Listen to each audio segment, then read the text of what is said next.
Hi friends, வணக்கம். நம்ம TNPSC எக்ஸாமுக்கு படிக்கிறவங்களுக்கு வணக்கம். ஸோ பார்த்தீங்கன்னாக்கும் குரூப் 4லேயும் குரூப் 2லேயும் பார்த்தீங்கன்னாக்கும் திருக்குறள்லேருந்து கண்டிப்பாக ஒரு 10 கொஸ்டின் வருது.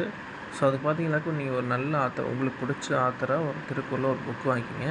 எனக்கு பார்த்தீங்கன்னாக்கா நம்ம கலைஞரோட அவரோட திருக்குறள் உரை வந்து ரொம்ப பிடிக்கும். கொஞ்சம் எளிமையாக இருக்கும், புரியுற மாதிரி இருக்கும். ஸோ அதான் வாங்கியிருக்கேன். ஸோ இன்னிலேருந்து குரூப் 2 எக்ஸாம் நடக்க வரைக்கும் நான் டெய்லியும் காலைல எழுந்திரிச்சு ஒரு 10 திருக்குறள் படிக்க போகிறேன்.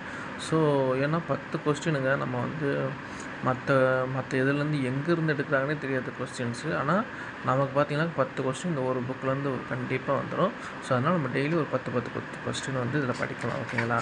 ஸோ நம்ம இந்த கலைஞர் உரை பார்த்திங்கனாக்கா நல்லா எளிமையாக இருக்குது, ஈஸியாக புரியுற மாதிரி இருக்குது.